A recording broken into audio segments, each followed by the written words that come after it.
اب ہم لوگ ان کو سرجیکل لیول پہ جو ہے وہ کیسے مینیج کر سکتے ہیں، آج ہم لوگ اس کے بارے میں پڑھیں گے۔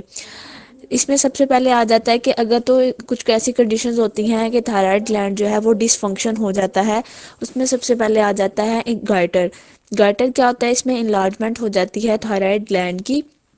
اس میں آگے دو قسم کا گائٹر ہو سکتا ہے، ایک ہائپوتھائرائڈزم، ایک ہائپر تھائرائڈزم، ٹھیک ہے۔ اس میں یہ ہے کہ ہائپو میں جو ہے برن ہوتا ہے تھائرائڈ فارمیشن کے لیے، اور ہائپر میں کیا ہوتا ہے کہ یہ گروتھ، جب اڈلسنس گروتھ یا ڈیورنگ پریگنینسی ہائپرٹرافی جب ہو جاتی ہے اس میں، تب جو ہے یہ پریگنینسی وغیرہ کے دوران جو ہے یہ پرابلم جو ہے وہ ہو سکتی ہے۔ جیسا کہ ہمیں پتہ ہے پیٹری گلینڈ سے جو ہے وہ تھائرائڈ اسٹیمولیٹنگ ہارمونس جو ہے وہ ریلیز ہوتے ہیں، ٹھیک ہے، اور وہ پھر آرڈر دیتے ہیں کہ جو ہے وہ زیادہ سے زیادہ جو ہے وہ تھائرائڈ جو ہے وہ ہارمون جو ہے وہ پروڈیوس کیا جائے۔ اس سے پھر جو ہے وہ T3 T4 جو ہے وہ ریلیز ہوتے ہیں، اور جب یہ بلڈ میں جاتے ہیں تو پھر یہ T4 میں جو ہے وہ کنورٹ ہو جاتے ہیں۔ اس کے علاوہ ہائپوتھائرائڈزم میں اگر ہم لوگ بات کی، اس کے کچھ سٹیپس ہیں جیسے کہ آیوڈین ٹریپنگ ہے، ہائپوتھائرائڈزم آ جاتا ہے۔ اس کے بعد اس میں یہ ہے کہ کینسر اور کارسینوما یا ملیگنینسی ہو سکتی ہے، ٹھیک ہے۔ اس میں یہ ہے کہ ہائپوتھائرائڈزم میں جو ہے کہ رسک آف ملیگنینسی جو ہے وہ بڑھ جاتا ہے، ٹھیک ہے۔ اگر ہم لوگ بات کریں کہ کامنسٹ ٹیومر کون سا ہے تو وہ ہے تھائرائڈ گلینڈ میں جو ہے وہ ہے پی ٹی سیل کارسینوما۔ اس کے بعد یہ ہے کہ اگر تو پہ ہم لوگ کیا کریں گے، اس کی ہسٹری لیں گے، اس سے پوچھیں گے کہ یہ کب سے بنا ہے، یہ ہائپو ہے یا ہائپر ہے، ٹھیک ہے۔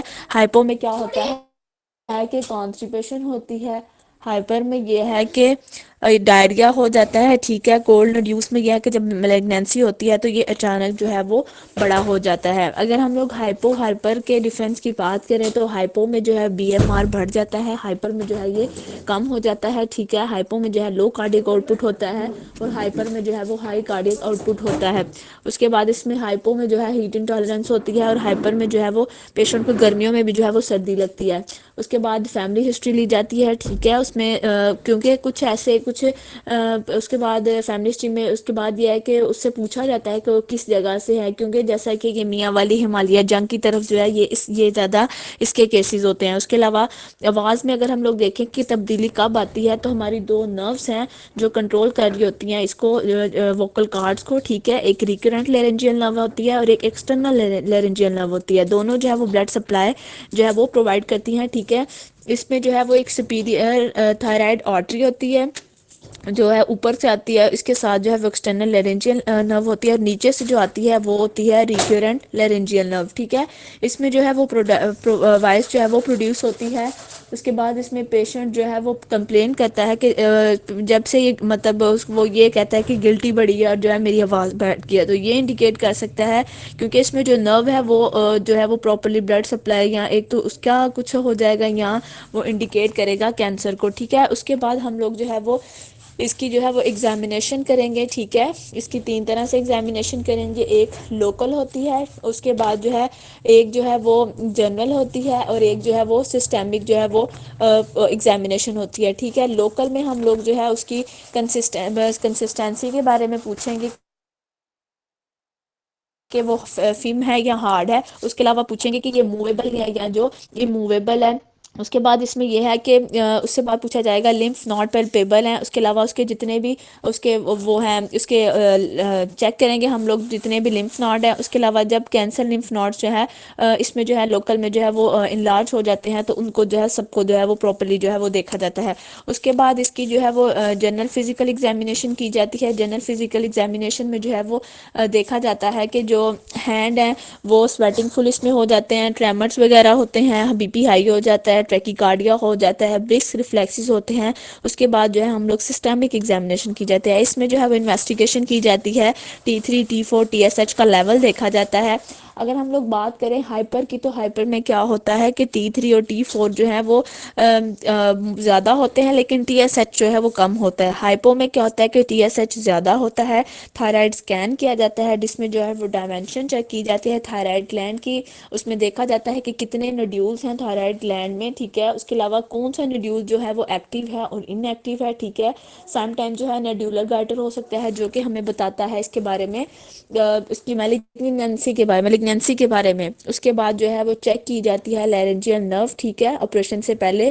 اس کے بعد اس کو چیک کیا جاتا ہے کہ یہ فنکشنل ہے یا ان فنکشنل ہے. اس کے بعد جو ہے انڈائریکٹ جو ہے وہ لارنجیوسکوپی کی جاتی ہے. اگر ایک جو ہے وہ کہہ لیں اگر ایک نرو بند ہو جائے تو کیا ہوتا ہے کہ پیشنٹ کی آواز جیسے کوے کی طرح آواز ہو جاتی ہے, اور اگر دونوں بند ہو جائیں تو پیشنٹ کی جو ہے وہ ڈیتھ بھی ہو سکتی ہے, ٹھیک ہے.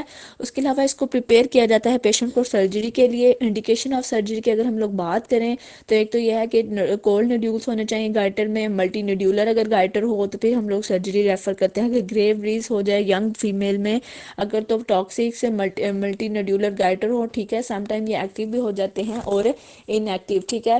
اس کے علاوہ یا تو کارسنوما میں, اس کے علاوہ اگر تو بفور سرجری ہے تو اس سے پہلے ہمیں جو ہے وہ یو تھائرائڈ کرنا ضروری ہوتا ہے. یو تھائرائڈ میں ایک تو یہ ہے کہ ہارمونل لیول جو ہے وہ نارمل ہوتا ہے, ٹھیک ہے, لیکن گلینڈ جو ہے وہ انلارج ہوتے ہیں اور نوڈیولس جو ہیں اس میں بنتے ہیں, لیکن باڈی ٹیمپریچر جو ہے وہ کم یا زیادہ جو ہے وہ نہیں ہوتا. اس کے علاوہ اگر ہم لوگ بات کریں کہ اگر ہم لوگ دیکھیں کہ ہائپو تھائرائڈ میں, تو ہائپو تھائرائڈ میں کیا ہوتا ہے کہ گلینڈس جو ہیں وہ انکریز ہو جاتے ہیں, نیڈیولر ہو گیا ہوتا ہے, اور ہارمون لیول اس میں جو ہے وہ کم ہوتا ہے. اگر ہائپر تھائرائڈ کی بات کریں تو اس میں ہارمونل لیول بھی بڑا ہوتا ہے اور گلینڈ بھی جو ہے وہ بھی بڑا ہوتا ہے, ٹھیک ہے. اگر تو سرجری کرنی ہے تو سب سے پہلے پیشنٹ کو جو ہے یو تھائرائڈ کیا جاتا ہے, ٹھیک ہے, یو تھائرائڈ کیا جاتا ہے. اس کے بعد جو ہے پیشنٹ کو پریپیئر کیا جاتا ہے سرجری کے لیے. اگر تو ہائپو یا ہائپر ہے تو اس میں بھی نا اگر ہم نے کرنی ہے تو اس میں سب سے پہلے پیشنٹ کو پریپیئر کیا جاتا ہے یو تھائرائڈ کے لیے. اگر تو ہائپر ہے تو پھر تھائراکسین دی جاتی ہے, یہ صبح ناشتے کے ساتھ دیتے ہیں. ڈپینڈ کرتا ہے کہ ڈوزیج کتنی دینی ہے, یہ ڈپینڈ کرتا ہے پیشنٹ کے ویٹ کے اوپر یا اس کی جو ہے وہ اس کی ایج کے اوپر جو ہے وہ یہ سب جو ہے وہ ہم لوگ جو ہے اس سے جو مطلب کہ اس کی ویٹ کے بارے میں جو ہے اس کو اس پہ ڈیپینڈ کرتا ہے کہ اس کو جو ہے وہ کتنی دینی چاہیے, ٹھیک ہے. اس کے بعد اس میں آ جاتا ہے کہ اگر تو جو ہے وہ ہائپو تھائرائڈ ہے تو پھر جو ہے وہ تھائراکسین دیں گے, پیشنٹ کو پریپیئر کریں گے یو تھائرائڈ کے لیے. اگر تو ہائپر تھائرائڈ ہے تو پھر اس کے لیے اینٹی تھائرائڈ ڈرگس دی جاتے ہیں یا بیٹا بلاکرز دیے جاتے ہیں جو کہ نارمل کر دیتے ہیں اس کا جو ہارمونل لیول ہے اس کو جو ہے یہ نارمل کر دیتے ہیں. اس کے بعد اس میں آ جاتا ہے کہ جو ہم نے ڈوزیج وغیرہ دینی ہوتی ہے یہ ڈیپینڈ کرتا ہے پیشنٹ کی ایج, ویٹ اور اس کی ریکوائرمنٹ کے بارے میں, ٹھیک ہے.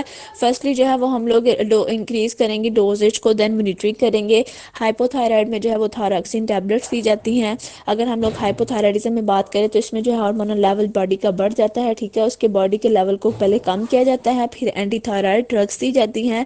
اس کے علاوہ اس میں جو ہے ایک ڈرگس ہے نومیلزون, ٹھیک ہے, یہ ریڈیوس کرتی ہے تھائرائڈ گلینڈ پروڈکشن کو, اسٹاپ کرتی ہے انزائم کو اور کنویئن کو جو ہے وہ بلاک کر دیتی ہے, ٹھیک ہے. یہ 5 mg دی جاتی ہے 2+2, ٹھیک ہے. اگر ٹیکی کارڈیا کی بات کریں تو اس کے لیے جو ہے وہ بیٹا بلاکرز دیے جاتے ہیں. ان میں ان ڈراپ ٹیبلٹ آ جاتی ہے, ٹھیک ہے, جو T3 اور T4 میں جو ہے وہ پیریفرل کنویئن ہوتی ہے اس کو کیا کر دیتی ہے, بلاک کر دیتی ہے. ایک نے کیا کرنا ہوتا ہے, ہارمون کو بننے نہیں دینا ہوتا, اور دوسرے نے یہ ہے کہ اگر بنا ہوا ہے تو اس کے ریسیپٹر پر عمل کرنے نہیں دیتا, ٹھیک ہے. اس سے کیا ہوتا ہے کہ پیشنٹ کے سمٹمز جو ہیں وہ بیٹر ہو جاتے ہیں, اس کا ہارمونل لیول جو ہے وہ کم ہو جاتا ہے. اگر ہم لوگ اس کو پریپیئر نہیں کریں گے یو تھائرائڈ کے لیے تو پیشنٹ جو ہے وہ کمپلیکیشنز فیس کرتا ہے ڈیورنگ دی آپریشن. اس کے بعد اس میں کیا ہوتا ہے کہ اگر ہائپو تھائرائڈ ہے تھائراکسین دیں گے, پیشنٹ کو پریپیئرڈ کریں گے یو تھائرائڈ کے لیے. اگر تو ہائپو تھائرائڈ ہے تو اس میں کیا ہوتا ہے کہ اینٹی تھائرائڈ ڈرگس دی جاتی ہیں, بیٹا بلاکرز دی جاتی ہیں جو اس کے ہارمونل لیول کو جو ہے وہ نارمل کرتا ہے. ناؤ پیشنٹ کو پریپیئر کریں گے سرجری کے لیے. اس میں 3 ٹائپس آف آپریشن آ جاتے ہیں, ایک لوبیکٹومی آ جاتی ہے, ایک نیئر ٹوٹل تھائرائڈیکٹومی آ جاتی ہے, اور ایک آ جاتی ہے ٹوٹل تھائرائڈیکٹومی, ٹھیک ہے. لوبیکٹومی میں جو ہے کہ سنگل لوب کو جو ہے نوڈیول کو جو ہے وہ مطلب کہ اس کو ٹریٹ کیا جاتا ہے. اگر ایک لوب نکال لیا تو دوسرا, اس میں کیا ہوتا ہے کہ اگر ایک لوب جو ہے وہ اگر خراب ہے تو اس کو کیا اس کو نکال لیا جاتا ہے اور دوسرے کو جو ہے وہ سیو کر لیا جاتا ہے, ٹھیک ہے. اس کے بعد اس میں ٹوٹل میں کیا کرتے ہیں کہ سارا جو ہے وہ لوب نکال لیتے ہیں لیکن تھوڑا بہت ٹیشو رکھ لیتے ہیں. اس کے علاوہ اس میں یہ ہے کہ ٹوٹل تھائرائڈیکٹومی میں لیکن یہ کرتے ہیں کہ سارا ہی گلینڈ جو ہے وہ لوب ہے جو اس کو نکال دیا جاتا ہے, ٹھیک ہے. پھر اس کو پیشنٹ کو ہمیشہ کے لیے جو ہے وہ تھائراکسین ٹیبلٹ جو ہے وہ لینی پڑتی ہے. اس کے بعد جیسے کہ ہم نے دیکھا کہ 2 امپورٹنٹ نروس تھے, ایک ایکسٹرنل لارنجیل نرو تھی, ٹھیک ہے, جو سپیریئر تھائرائڈ آرٹری اور جو برانچ ایکسٹرنل کیروٹیڈ کی, اور ایک نرو تھی ریکورنٹ لارنجیل نرو جو کہ انفیریئر تھائرائڈ آرٹری اور یہ برانچ ہے سب کلیویکل. یہ جو دونوں نروس ہیں یہ امپورٹنٹ ہے ووکل کارڈ کے لیے. ڈیورنگ آپریشن جو ہے ان دونوں نروز کو سیو کیا جاتا ہے، ٹھیک ہے۔ لیکن جب بھی تھائرائڈ کو نکال دیں گے، تاکہ تھائرائڈ کو نکال دیں گے تو ان ویزلز کو جو ہے وہ باندھ دیتے ہیں، دین ان کو سیو کر لیا جاتا ہے۔ اس کے بعد اس میں یہ ہے کہ اس میں جو ہے ایک تو دونوں نرو، ایک ایکسٹرنل لارنجیل نرو جو ہے اس کو جو ہے وہ کلوز سے باندھتے ہیں، اور ریکرنٹ لارنجیل نرو ہے اس کو جو ہے وہ دور سے باندھتے ہیں۔ اور اس میں جو ہے وہ جو ہم لوگ ہیں وہ اس کے مطابق دیکھتے ہیں کہ کون سی پیشنٹ کو جو ہے وہ ہم لوگوں نے کون سی جو ہے وہ لوبیکٹومی کرنی ہے یا ٹوٹل تھائرائڈیکٹومی کرنی ہے۔ Okay sir, thank you.